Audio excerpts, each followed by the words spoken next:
Jeff Beal, thank you so much for being part of this project. It's been a long one, and I'm glad that we're at this point where we can finally have a conversation about your music. I'd like to start out actually asking you a little bit about your formal training in comp, and particularly like what aspects of that most or best prepared you for the career you've enjoyed initially in jazz, but then eventually in visual media. Yeah, I started writing music at a pretty early age, and my gateway sort of drug into music was jazz. I mean, playing trumpet. And when I started improvising, that's when I became really excited, not only about performing, but also about composing. So, really, in my middle school into high school years, there were various times I think the first big band chart I ever wrote was at a Stan Kenton camp, probably when I was maybe in ninth grade. Mm-hmm. And that sort of progressed from there. But I did a lot of the Abersol camps. So a lot of the jazz theory was like really early because I was really serious about improvising on trumpet. But I also played classical trumpet in the Oakland Youth Symphony. And I became really, really interested in classical music. I remember playing trumpet in Stravinsky's Rite of Spring and just like sitting in the orchestra, hearing that, it just kind of blew my mind. Yeah. So I started doing actually a lot of self-study. I got a lot of like orchestration study books. I remember I got just all sorts of things. I remember got the Lydian chromatic concept, I think. Yeah, the George Russell book. Yeah. George Russell book. And I was just really going deep into this really extended harmony thing, and also studying sort of Rimsky-Korsakov scores and Tchaikovsky and, classical stuff. So it's funny. I mean, a lot of it was actually self-directed. But obviously being immersed in all this literature and playing it and I had a great jazz piano teacher who's Frank Samares when I was in my high school years, who was really influential in just like really getting me into jazz harmony and learn how to play piano. Then I got to Eastman as a composition major. And this is sort of an ironic story because I went as a double major in like legit composition and trumpet. You could not major in jazz at all at Eastman at the time. Right now they have. No, I remember as an undergraduate, all they had was the graduate program. It's the 80s, Yep.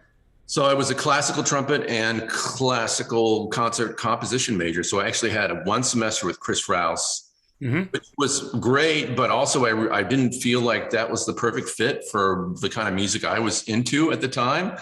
So actually I sort of went to Ray Wright, my real mentor at Eastman. I said, hey, I know I can't take these officially, but can I just take all your arranging classes? And he said, sure.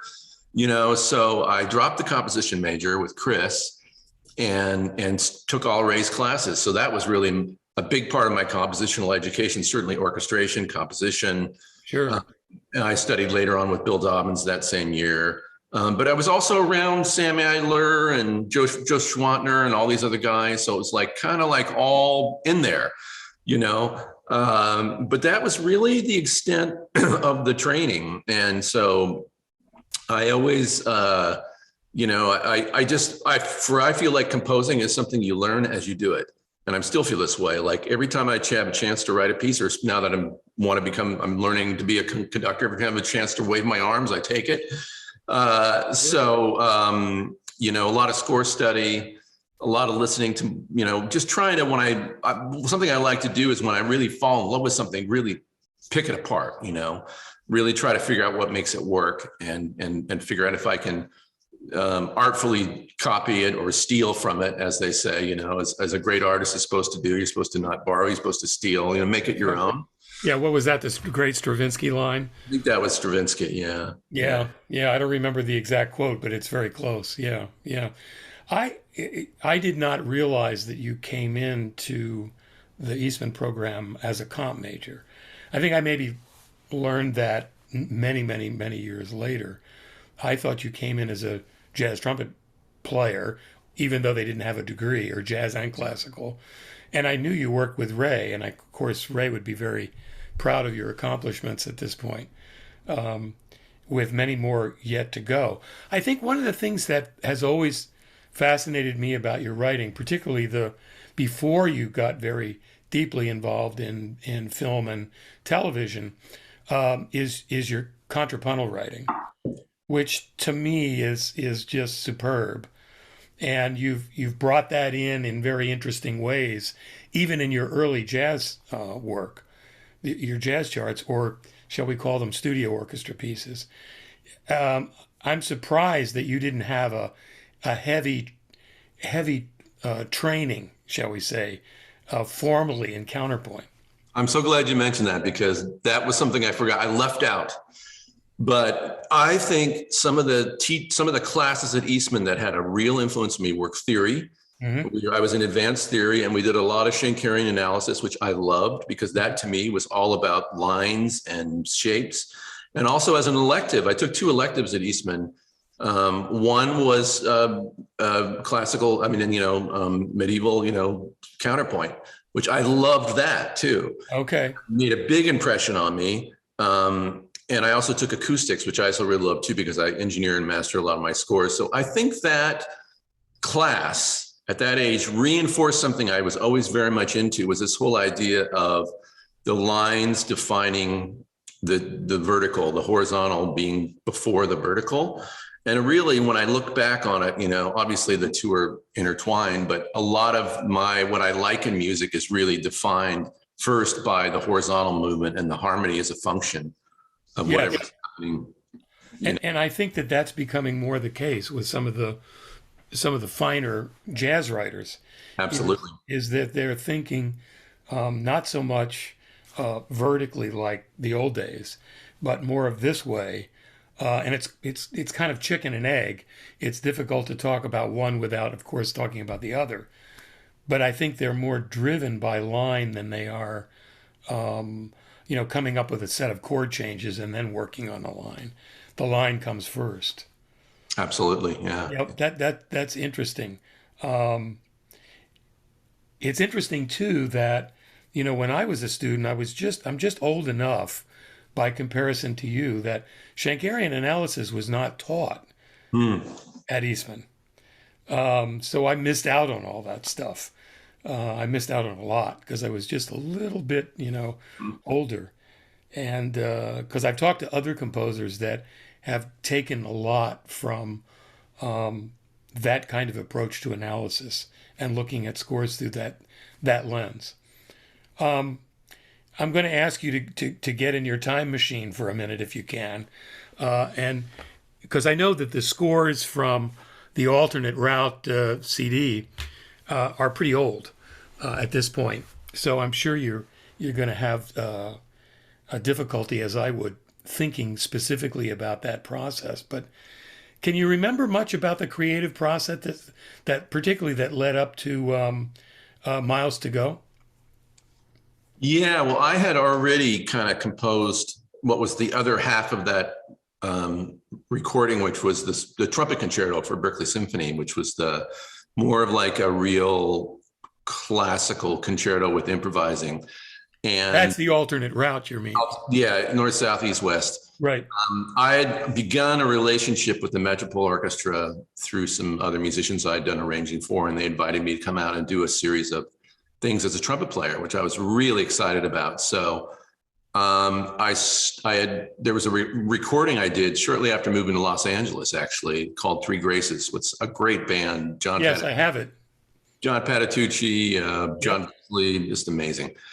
And there was a song in there called For Miles, which I actually wrote right after Miles died. I was just thinking about his legacy and his music, how much I loved it. I thought, oh, this would make a real interesting piece. It had a lot of, it had some sort of it was a very set form, but it had some harmonic things in it, which I thought would really lend themselves well to the orchestra. It's very deep harmonically. Yeah, I remember scratching my head a few times when I was going through the analysis of it, and I'm sure you had maybe not great trouble, but some trouble conforming what you were doing vertically to a chord symbol. Because it's still very, these are approximations, because I remember I wrote it at the piano, but it was definitely something that when I started to orchestrate it, I had to kind of like figure out, okay, what's the. I mean, it's really I always go back to the lines. I go back to the sound. Even back then, workflow wise, it hasn't actually changed a lot in the sense that I still write. I hear as I'm writing it, so I have some sort of mock-up going all the time. I mean, really, this is since obviously it wasn't that way when I was at Eastman, but once the computers came around, I glommed onto that as a tool. I just love hearing the sound of something. It was one for me. It was one way of getting out of that sort of tyranny of just the intellectualization of ideas. And if I like the way something sounds and it works, I don't feel like I have to go away from that or not do that. You know. Right, right. Um, it's a good thing I didn't have alternate route as an LP because it would have been worn out. And I had great trouble trying to decide actually for this particular book project which score to consider for the book. Ultimately, I fell on Miles to Go because thinking about some of the other scores that I was going to include in the book, I wanted to do something that had a rhythm section and that was closer to the notion of a studio orchestra. So that's why I landed on Miles to Go. But I really love the North, South, East, West. It kind of reminds me of, in a way, a more modern version of the Eddie Sauter concept that he used in Focus for Getz. Strings, no rhythm section, and just the interplay between the strings and the soloist that works so well. Oh, thanks. You know, it's funny. I wasn't probably aware of. I know that recording now, but I wasn't aware when I did that piece. But I will say, you know, one thing that happened when I was very young was my grandmother. When I became trumpet player, and I was obviously interested in jazz. She gave me the first vinyl she ever gave me was Sketches of Spain, Miles Davis, Gil Evans. Oh yeah. And that just blew my mind. And that was, even though orchestrationally slightly different, it was this aesthetic of improvising with this very elaborate orchestration attitude behind it. And I remember later on, I remember Luminescence, Jan Garbarek record, amazing. That was like, oh, that's it. You know, this idea of music not having like these borders, which we sort of have to erect stylistically Right. to sort of create silos or teach things or whatever. It's like I never liked thinking of music that way. I like thinking of music in a very expansive way. And that's probably why for so many years film has become such a fun home for me, because really there's no rules about that in film music, tyranny of style. It's like nobody says you can't combine this with that. If it serves the story and works, all the better, you know? Exactly. I'm really glad you mentioned the Luminescence because that is a record I wore out. Yeah. I was really drawn to that Jarrett Garbrek collaboration because it was like nothing else that I had ever really heard, and I think that that's why I was drawn to Alternate Route is that it broke out of those silos. It wasn't this, it wasn't that, but it did merge what I felt was important to me, which was the notion of improvisation and combining that with that was jazz informed. And both of those pieces, yours and the Jarrett piece, really do that just beautifully. I was so thrilled when Bill Dobbins years ago brought in Jarrett as a guest.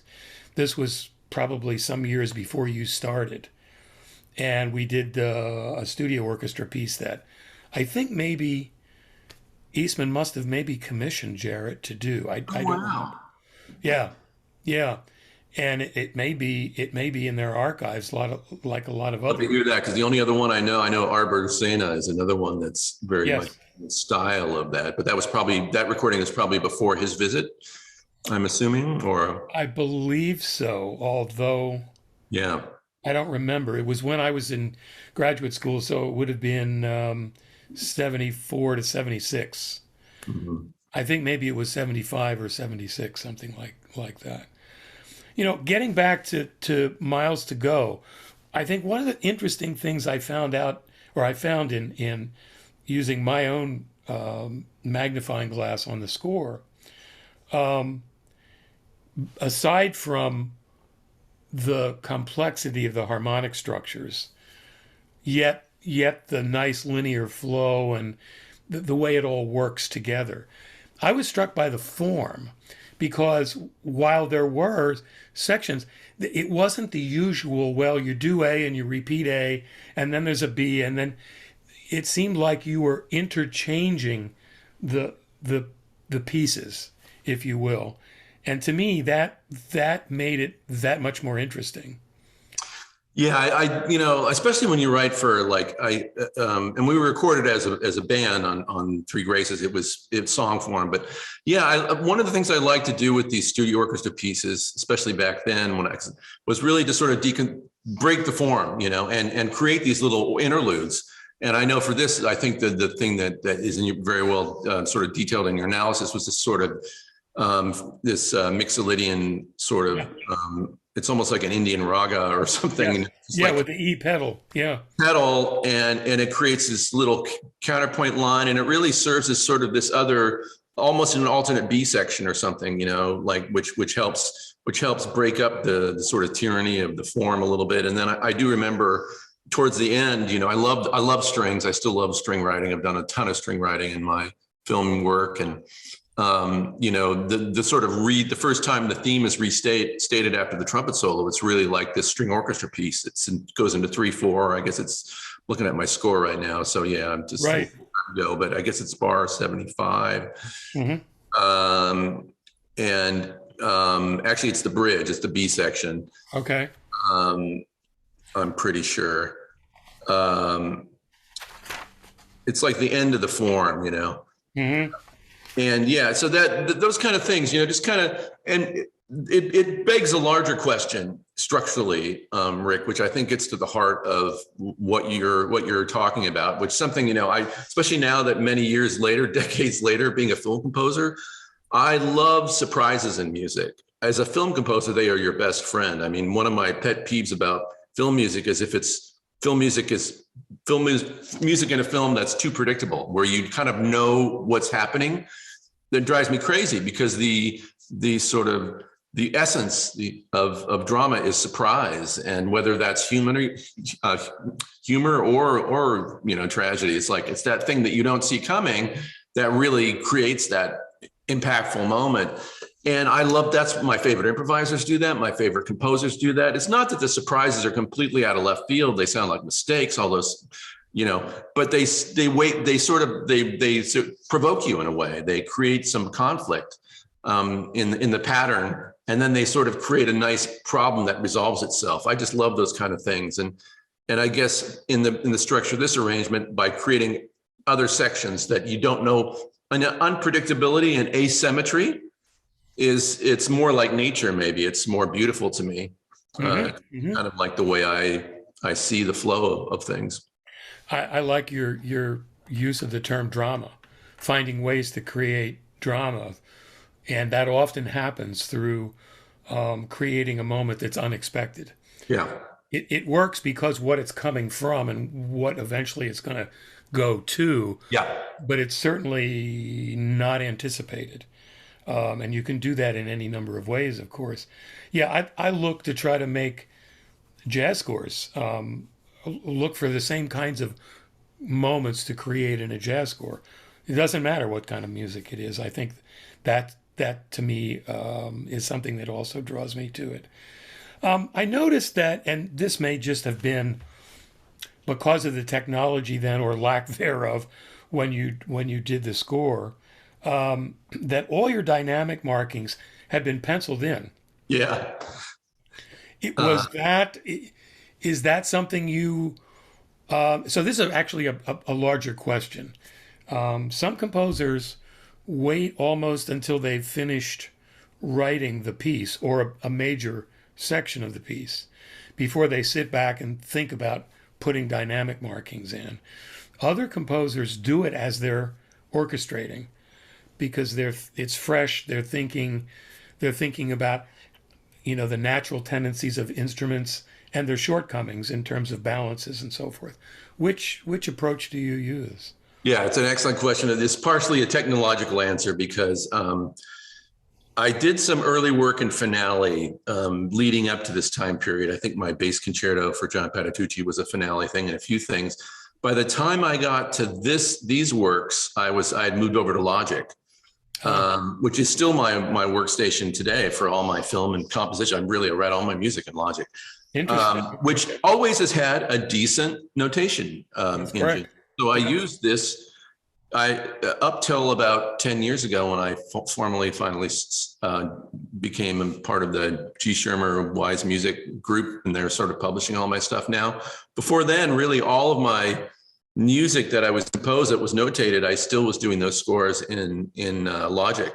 At the time, Logic was really clunky, and with anything sort of like involving dynamics, and I just found it much quicker just to like do the score, and then I'd print it out and put those in by hand. I mean, now even when I do it all in Logic now, I put it all in the file. My writing now. Let me just back up a little bit and explain to you kind of how I get from A to B to C to D. Yeah, please. Because really, to answer the dynamic question, the notation part, like all of my stuff that's going to be played by real instruments is first a MIDI mockup. So as I'm putting it in, I'm really sort of trying to perform it in context, and that includes obviously. So the dynamics are actually already in the MIDI performance in a sense. The whole piece in a way orally is happening in the mock-up. I have a sense of where things are dynamically.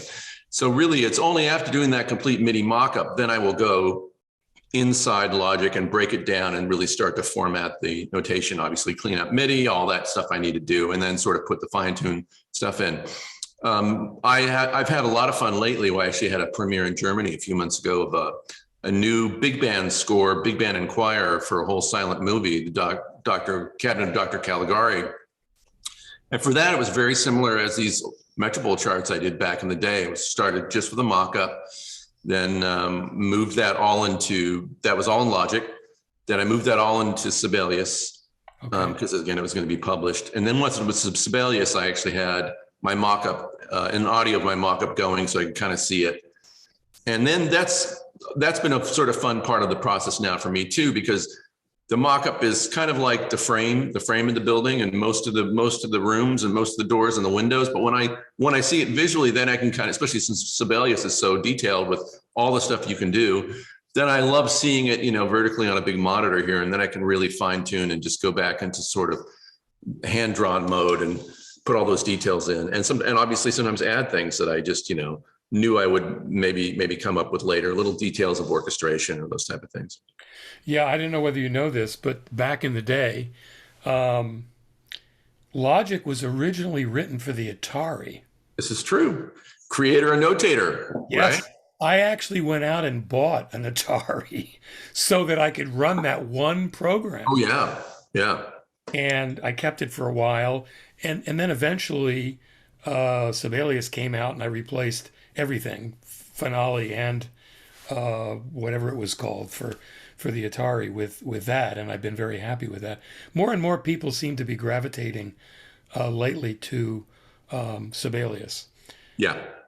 I've found a very high percentage of the composers, the 10, of the 6, I should say, of the living in this book, because we start with a score by Eddie Sauter from the Focus Suite, and then we move on from there.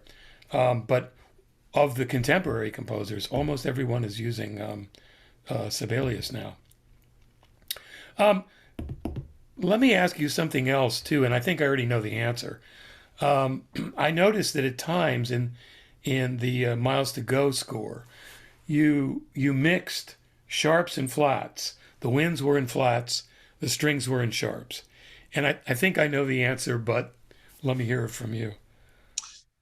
Well, I don't like key signatures. I don't write a lot of key signatures in general. Well, so much of the music we write now is chromatic, and it's yeah. And I can't remember. Did I have a key signature in this? I think you did. I see. No, you didn't. You did not. Yes, you did. I'm sorry. I did. That's interesting. Yeah. Sometimes it's how it looks on the page. Yeah.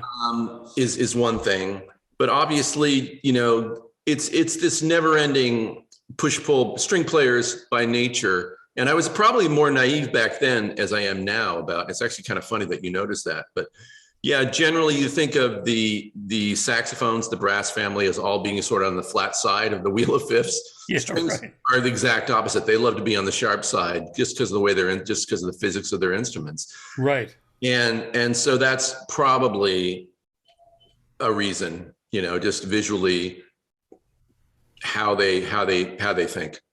Yeah, yeah. Well, I made that mistake years ago, actually, when I did a score, I think with Ray. And Ray purposely, I think, didn't say anything because it was in E flat minor Ooh. for studio orchestra. Oh, wow. Ultimately, the thing was published by Kendor, and I had to rewrite the entire string intro section in sharps Yeah. while everybody else was in flats. But, you know, it was a good learning experience for me. This is That, just, this is the kind of thing, you know, really, you know, and I've had the luxury, like in my film, my day job as a film composer, to like write, just generate so much printed music and see how it is received by musicians. And I've learned so much and just how to make things visually look to get the best result. Obviously, there's things like that with keys, but there's also just sort of all sorts of little idiosyncrasies you learn about the way the instruments play, the way they behave, the type of sure. keys they like to play, and all those sort of things. It's quite fascinating to me. I mean, I think, you know, it's funny, the string element in studio orchestra, for example. You know, one of the things I love about being able to write for strings is how you can separate them spatially and they still sound great. That's one thing that I think has led me more to writing a lot for strings, because you can, it's very, I wouldn't say it's easy, but they seem to welcome contrapuntal writing a lot. They just that seems to be a style, an approach to music that seems to sit really well on a string orchestra. Mm-hmm. It's almost like it's really getting back to singing and choir. I've written a lot of vocal music and a lot of choir music, some a cappella pieces, and quite a few things for singers. And it's the same thing. Thinking of that, the importance of each line as a melody is really, that's something that's really important to my aesthetic, I think, in everything I try to do almost. Well, yeah, that's a good general guideline for any writer in any idiom to sort of follow. In a way, it's back to the notion of player courtesy, right? You Yeah. want people to have a line Yes. that feels nice to play, even though it might be the viola line or the third trumpet line or the second trombone or whatever. No, Yeah, because that gets back into the psychology and the motivation and all that stuff, and the energy you actually get back from the performer. That's so key. It's so important. And yeah, I mean, I obviously wasn't a major at Eastman in jazz trumpet, but I remember playing just from all these years of playing in small groups, jazz ensembles, orchestras. You get a sense of what it feels like to sit in a section or sit in an ensemble and engage or not engage based on what's in front of you. And you know, that's something I really, you know, one of the most, you know, I love to hear what players think. And one of the things I love to hear from a player will, like, you know, wow, thanks for giving me a real interesting part. You know, that's like probably one of the nicest things anybody can tell you. And especially when you write a large ensemble, when you've got a lot of people on the stage and you don't right, want to just have them all playing just to justify it. right. I mean, you make all your choices, but then you try to make sure that judiciously you really pay attention. Like they're sitting there, you know, give them something to do, you know? Yeah, exactly, exactly. Do you do more writing today for acoustic instruments, or are you tending more on the electronic side, shall we say? Well, you know, it's a little bit of both, you know, really. And of course, there's a lot of hybrid stuff, especially Yeah, in music, where, you know, I'll do a lot of virtual and then I'll overdub on that. Really depends on the direction of the virtual Whether or not, sometimes I love, if you're just using purely electronics as electronics, that could be really fun. House of Cards, certainly I used a lot of ambient sounds in there and things like that. I did a docuseries for Netflix based on the Challenger disaster, Right. all about the 80s. So that they wanted a very intentionally,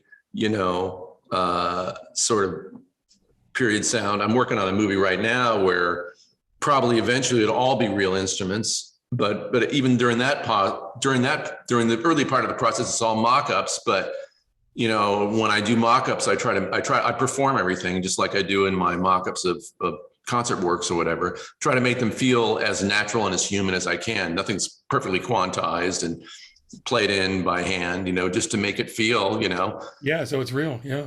as close as I can, because that's obviously going to be the eventual goal of it. I will say, it's funny.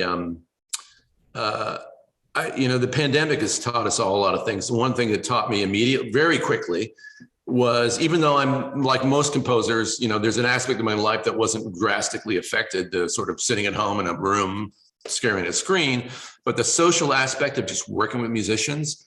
Oh man, that's like such a huge part of the payoff of what I love about this job, Yes. and in general, being a musician. Yeah. And like we just recently moved back to New York City, for example, and that part of the joy of being back here after so many years is just the access to live music, walking down the street and hearing the Philharmonic, or going to the opera, or going to Broadway show, or whatever, jazz club. Just that energy of live music is just, it's so wonderful. And so I guess this is a long-winded way of saying, whenever I write a score, there's very few of my scores which don't have any real instruments on them. Let's just put it that way, because invariably that's just part of my aesthetic, part of what I love about it. And I play a lot of keyboards on my scores. Occasionally I do play trumpet on my scores, which is really fun. Yeah, you often make those little Alfred Hitchcock cameos. At least I thought you did. Yeah.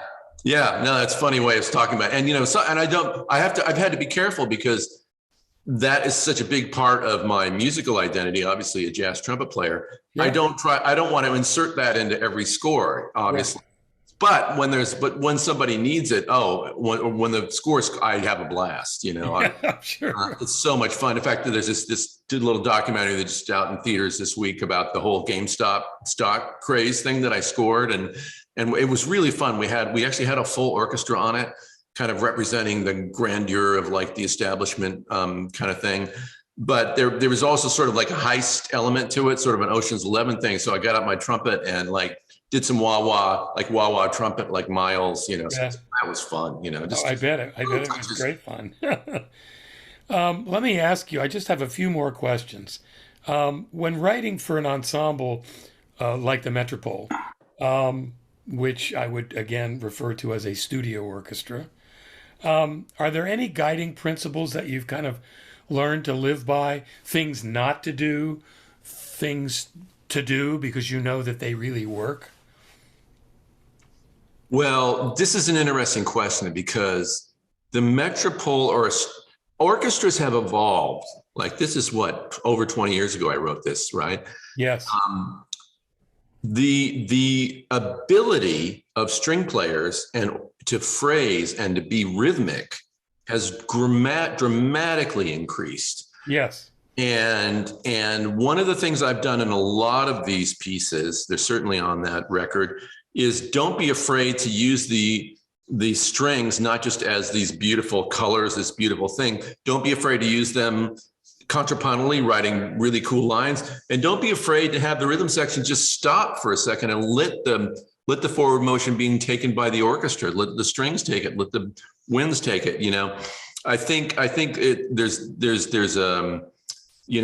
one of the things that it's certainly, you can write a chart that way and it can be wonderful and successful, but I think it's much more interesting if you sort of think of the rhythm section just as another section of the orchestra.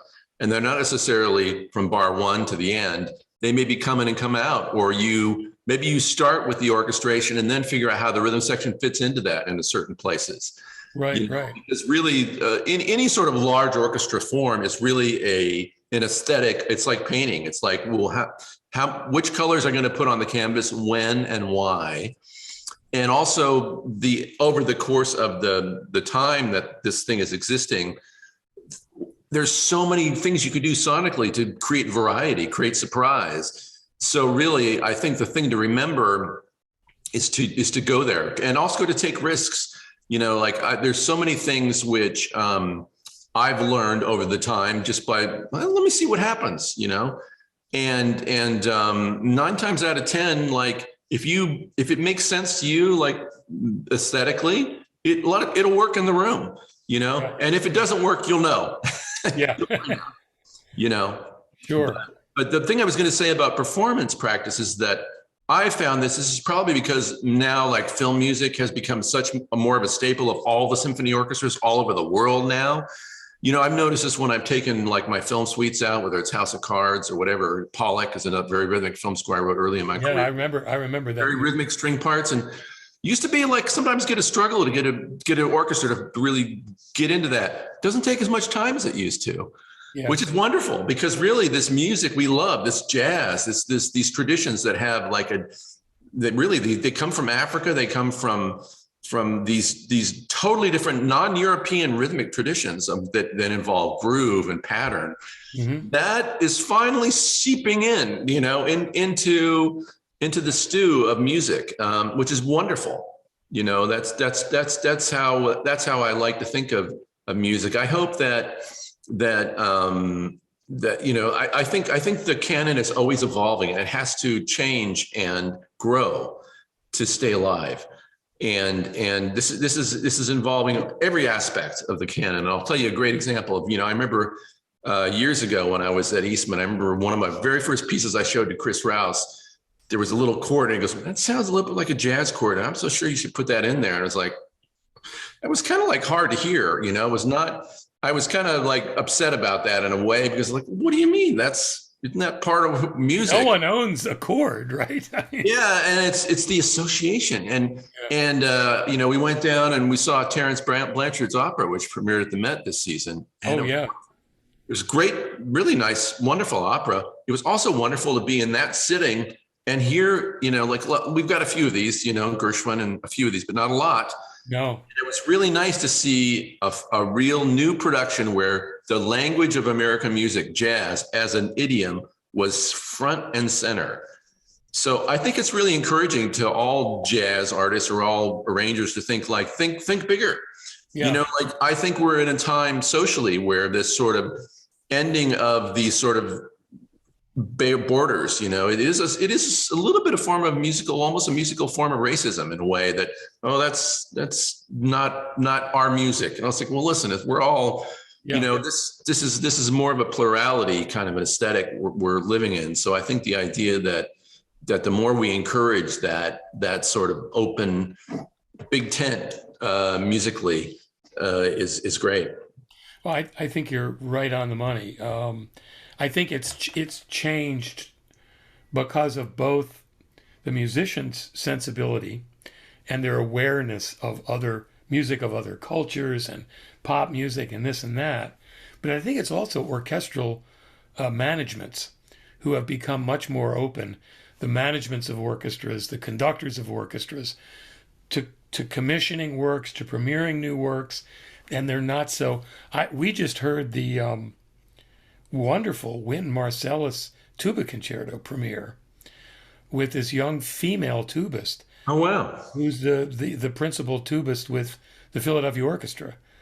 Fantastic. And she's unbelievable. Wow, cool. I don't think that there's a tubist in the world another one that could pull it off. Yeah. But she's ridiculous, and he had her playing bebop lines on the tuba. Wow. And she pulls it off. Wow. Very flexible range-wise. Yeah. She's like singing multiphonics. And clearly Wynton was not at all concerned about bringing his roots to the table. Exactly, which is, of course, why not? And that's great. And, tuba is a great instrument because obviously that is a staple, obviously, of New Orleans music too. And, so it has so many cool connections back to exactly to early jazz. But it's also, yeah, some people think of tuba because of the register as an instrument that doesn't have a lot of facility. But man, you got three valves, just like a trumpet. Well, and it also can be very lyrical. It can be Yes, beautifully. beautifully. Yeah. So that was quite an experience, and I'm glad we Now, went. was there any improvising in this piece, or was it all written out? I Probably. believe it's all written Yeah. out. Her teacher at Michigan is an old buddy of mine. We taught together years and years and years ago, Fritz Koenzig, and I was hoping I would that he would come to the premiere, but he never got out of Michigan for whatever reason. And but from what I could tell, there was no improvisation in it, Yeah. which makes it doubly hard in a way. Yeah, but it's great because that's I mailed this CD to you, the House Oh, of wonderful. as a flute concerto, and you'll hear the flute concerto, and the last movement of the flute concerto is kind of that type of a piece where she really wanted something that felt like almost like she was playing jazz, but Yeah. not improviser. But that those kind of hybrid things are really really fun. Yeah, this one you could have sworn that she was improvising, but she wasn't. Um, Lastly, let me ask you the question I always end interviews with. There seems to be more and more jazz musicians writing their own music and so on, who are beginning to involve strings and doing it more effectively than they used to. One record, the recent one that comes to mind, is Helen Sung, the pianist's new record with the Harlem Quartet. Is Uh, a very nice merging of that. Do you have any parting words of wisdom for people who are looking to involve strings more in their writing? You sort of already imparted a bunch of great advice. Are there any last minute things or last minute things as well that you'd like to say about the piece in this book, Miles to Go? no, I will say I think the fact that you mentioned string quartet is really key because it's one thing writing for a string orchestra, it's another thing writing for a string quartet. Yes. I think every composer should, in their life, write a string quartet and have it played. You will learn so much about writing and everything from that experience. And a good string quartet is like it's one of the ultimate sort of musical vehicles I think we have. And it also I think I want to hear that record. By the way, I don't know it, but Brad Meldau did a really cool. I think it was, I can't remember the name. It wasn't Highway Rider. Maybe that was the name, but he did a thing with string orchestra. I heard him do it live in Los Angeles with the Philharmonic. But jazz musicians have a very interesting take on music, on harmony, on voice leading, Mm-hmm. and so I would just encourage people to go for it because part of what helps our music, jazz, grow is to widen the boundaries of the instrumentation that I think we use to express it. And I feel like we're sort of in this inevitable sort of really fun gestation between styles. It's probably been accelerated by technology and the random access we have to Yeah. everything. Sure. I think film music is actually ironically a part of that conversation too, because people hear the music you hear sometimes, even just when you watch a TV show or some, can be quite sophisticated, depending on what you're watching. So I just feel like writing chamber music is so valuable. Mm-hmm. And Mm-hmm. also, you don't need an orchestra to write for strings. You can write a really beautiful string piece and have even three players can add an enormous color and depth to a score. Yeah. Well, thank you again so much for your time.